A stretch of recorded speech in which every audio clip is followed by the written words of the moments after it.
आता दोघांनाही कंटाळी आहे आणि दोन्ही युती आघाडीमध्ये जागा वाटपात तिढा आहे। 4 नोव्हेंबरला महाशक्ती स्फोट करणार असून चांगले उमेदवार आणि चांगले मतदारसंघ आमच्याकडे आलेले दिसतील। आम्ही आघाडी आणि युती दोघांचाही एन्काउंटर करू असं बच्चू कडू म्हणाले। यावेळी सत्ताधाऱ्यांनी सुद्धा जोरदार प्रत्युत्तर दिलं।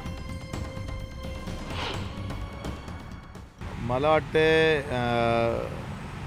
आता ही वेळ बोलण्यापेक्षा करण्याची आहे आणि आम्ही दोन्ही आघाडी आणि युतीचं दोघांचं एन्काउंटर करू। थँक्यू। बच्चू कडू आता मोठमोठ्याला एन्काउंटर करायला लागलेले आहेत, म्हणून त्यांना एकदा त्यांच्या जागा जाहीर होऊ द्या। त्यांचे काही बॉम्बस्फोट जे करणार आहेत किंवा मोठा स्फोट करणार आहेत 4 तारखेला, तर त्याच्यानंतर खऱ्या अर्थानं आम्हाला त्यांची सुद्धा ताकद कळेल आणि त्यांनी ते करावं। जेवढा कॉन्फिडन्स त्यांना आहे प्रत्येकाचं एन्काउंटर करण्याचा, कधी काळीच आपला भी एन्काउंटर होऊ शकतो याचं सुद्धा त्यांनी भान राखलं पाहिजे।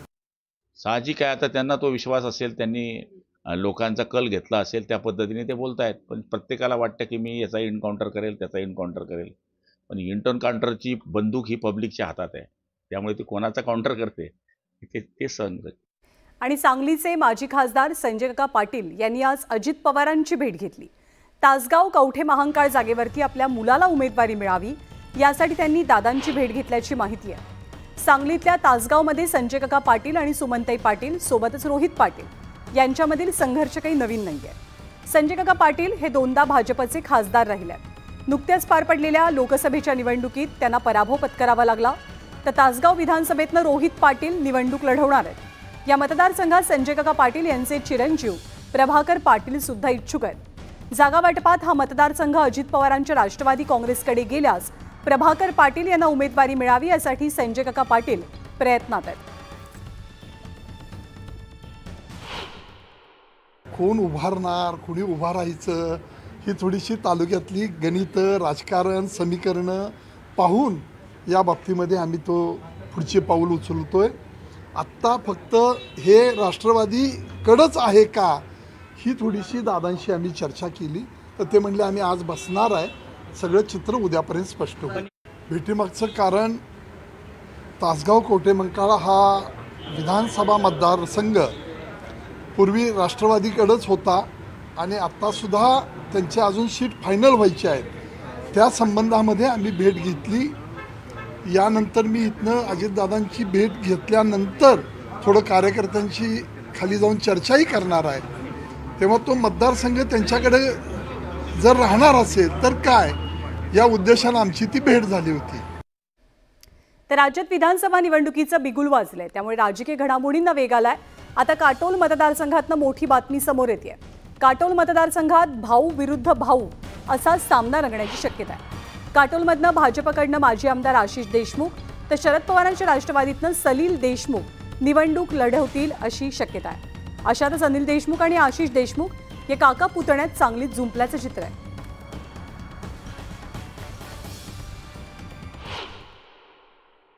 ही गोष्ट सुद्धा जनतेच्या लक्षात आहे की भगोडा आमदार कोण, जो मतदारसंघ भारताच्या इतिहासामध्ये 5 टक्क्यासाठी निवडून दिलेला आमदार हा मधातच आमदारकी सोडतो, हे असं महाराष्ट्रात सोडा भारताच्या इतिहासामध्ये झालं नसेल। लोकांचा अपमान करतो, म्हणजे लोकांनी निवडून दिल्यानंतर त्यांचा मताचा अपमान करून, म्हणून आमच्या काटोल मतदारसंघामध्ये आशिष देशमुखला भगोडा आमदार म्हणतात। पण मी फक्त सांगून झालं, लोक विसरून जाते लवकर का 100 कोटी महिन्याच्या वसुलीसाठी अनिल बाबू देशमुख हे अंदर झाले होते का नाही, पाहिलं तुम्ही?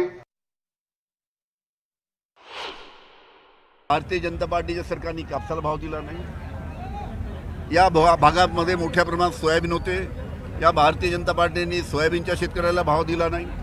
या भागामध्ये मोठ्या प्रमाणात संत्रा मोसंबी होतो, संत्रा मोसंबीला या सरकारने भाव दिला नाही, पीक विम्याचे पैसे नाही। पण शेतकऱ्यांना आपलंसं समजणारं भारतीय जनता पार्टी महायुतीचं सरकार आहे, कोणी किती खोटे नाटक सांगत असेल तर त्याच्यावर बोलणारे आता आमच्या या ग्रामीण भागाची भोली बाबडी जनता राहिली नाही आहे। नीर फक्त गोरे गोरे मोठू डबे, काला काला चष्मा असं आमच्या काकाचं काम आहे। आज या बिहारपासून तर मोहारपर्यंत एकही उद्योग तिने आणला असं दाखवा। इकडे पिंपरी चिंचवडचा गुंता सोडवण्यात भाजपला यश मिळाल्याचं कळतंय। भाजपच्या आमदार अश्विनी जगताप यांनी आज देवेंद्र फडणवीसांची भेट घेतली। या भेटीत पिंपरी चिंचवडच्या जागेसंदर्भात चर्चा झाल्याची माहिती आहे। या जागेवरनं अश्विनी जगताप यांचे दीर शंकर जगताप सुद्धा इच्छुक आहेत आणि त्यांच्यासाठी अश्विनी जगताप माघार घ्यायला तयार झाल्याची माहिती मिळते। पोटनिवडणुकीच्या वेळेला हा वाद टोकाला पोहोचलेला, मात्र त्यावेळेला भाजपला शंकर जगताप यांची समजूत काढण्यात यश मिळालं, तर यावेळी अश्विनी जगताप यांची समजूत काढण्यात यश आल्याची चर्चा आहे।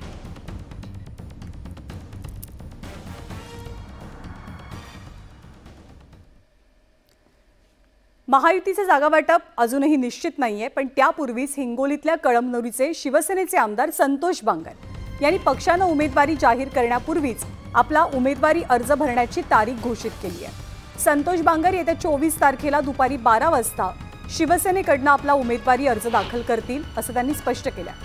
कळमनुरीमधनं आपल्यालाच उमेदवारी मिळणार आहे असा ठाम विश्वासही त्यांनी व्यक्त केला।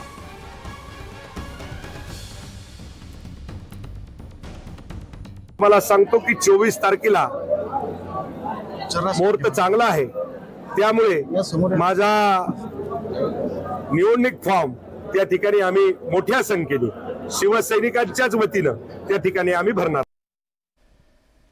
शरद पवार 1988 ते 91 या काळामध्ये मुख्यमंत्री असताना त्यांनी केलेल्या एका दौऱ्यात दाऊद इब्राहिमची भेट घेतल्याचा मोठा गौप्यस्फोट वंचित बहुजन आघाडीचे राष्ट्रीय अध्यक्ष ॲडव्होकेट प्रकाश आंबेडकरांनी केला। प्रकाश आंबेडकर असं म्हणाले की शरद पवार महाराष्ट्राचे मुख्यमंत्री असताना त्यांचा एक दौरा लंडनला होता, तिथून ते कॅलिफोर्नियाला गेले आणि 2 दिवस कॅलिफोर्नियात राहिले। त्यांची मीटिंग कोणासोबत झाली त्याचा खुलासा त्यांनी करावा। कॅलिफोर्नियामधनं शरद पवार परत लंडनला आले, 2 दिवस लंडनमध्ये वास्तव्य केलं, तिथून ते दुबईला गेले आणि दुबईत त्यांची दाऊद इब्राहिम सोबत विमानतळावरती भेट झाली। त्यांना तिथे सोन्याचा हारही घालण्यात आला असा खळबळजनक दावा प्रकाश आंबेडकरांनी केलाय। दुबईला त्यांची असणारी भेट ही दाऊद इब्राहिम बरोबर झाली। सोन्याचा हार त्यांना त्या ठिकाणी घालण्यात आला आणि ते पुन्हा लंडनला आले, 2 दिवस थांबले आणि लंडनवरनं पुन्हा भारतामध्ये आले।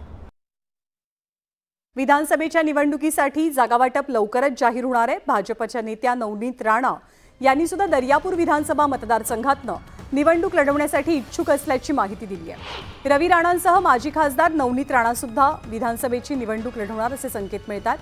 लोकसभेच्या निवडणुकीत पराभव झाल्यानंतर नवनीत राणांना भाजप उमेदवारी देण्याचा अंदाज आहे। राणा कोणत्या मतदारसंघातनं लढतील याचा निर्णय मात्र अद्याप झालेला नाहीये।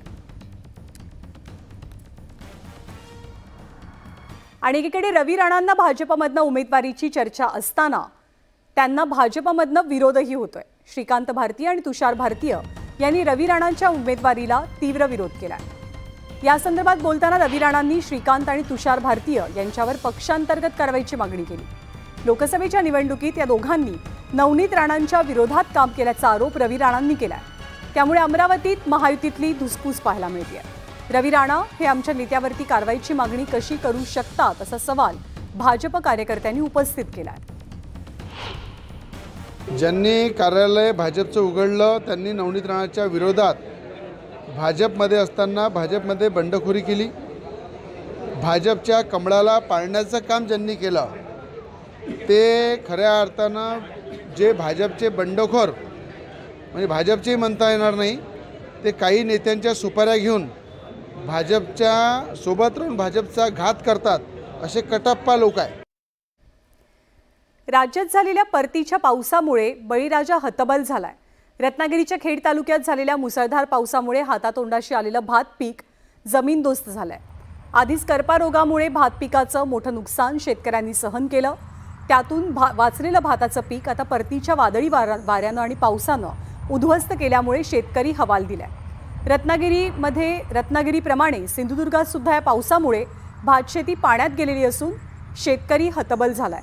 तर पुणे जिल्ह्यातल्या राजगड तालुक्यासह सिंहगड, पश्चिम हवेली भागात वादळी वाऱ्यासह झालेल्या पावसामुळे भात पिकाला फटका बसलाय।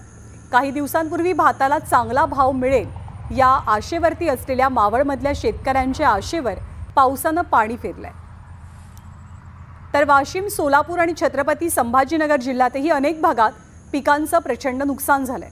पिकाचं उत्पादन काढून 4 पैसे हातात मिळण्याची वेळ आलेली असताना हातातोंडाशी आलेला घास निसर्गानं हिरावून घेतला. त्यामुळे शेतकरी पुन्हा एकदा दुःखी कष्टी आहे. पुढची बातमी शिर्डीतनं.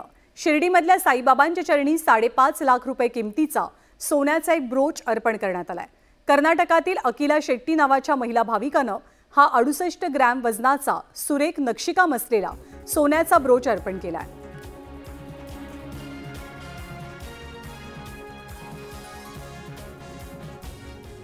तर महाराष्ट्रभरातल्या सविस्तर बातम्यांचा आपण सविस्तर आढावा घेतलेला आहे. जिल्ह्यांमध्ये सध्या जागा वाटपाची लगबग सुरू आहे. जिल्ह्यातले उमेदवार इच्छुक आहेत.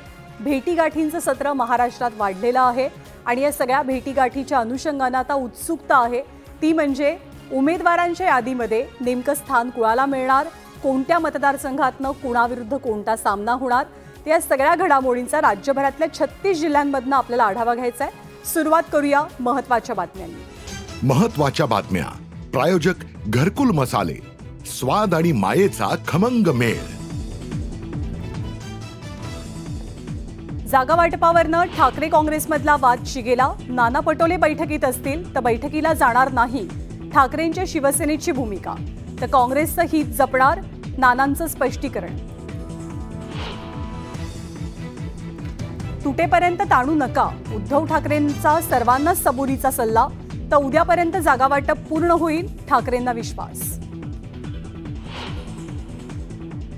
महायुतीचं जागा वाटप दिल्लीमध्ये होणार फायनल. आज रात्री अमित शहांसोबत शिंदे फडणवीस आणि दादांची बैठक. फसलेल्या जागांवरती निघणार तोडगा. महायुतीला उद्धव ठाकरेंचा दणका. राजन तेली, दीपक साळुंखे आणि सुरेश बनकरांचा ठाकरेंच्या शिवसेनेत प्रवेश. ठाकरेंची शिवसेनेविरुद्ध नाकाबंदी. नारायण राणे आणि देवेंद्र फडणवीसांची बैठक.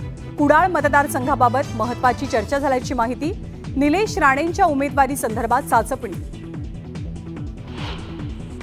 आदित्य ठाकरे 24 ऑक्टोबरला उमेदवारी अर्ज दाखल करणार. वरळीमध्ये जोरदार शक्ती प्रदर्शनासह भरणार अर्ज. रुपाली चाकणकरांसाठी केलेली पोस्ट अजित पवारांकडून डिलीट. रुपाली चाकणकरांसंदर्भात केलेली होती कौतुकाची पोस्ट. रुपाली चाकणकरांना पुण्यातनं मोठा विरोध असल्याची माहिती. राष्ट्रवादीचे नेते बाबा सिद्दीकी हत्या प्रकरण. आणखी 5 आरोपींना मुंबई गुन्हे शाखेची अटक. पनवेल आणि कर्जतमध्ये कारवाई. आमदार सतीश चव्हाणांचं राष्ट्रवादी काँग्रेसमधनं 6 वर्षांसाठी निलंबन. पक्षविरोधी भूमिका घेतल्याचा ठपका.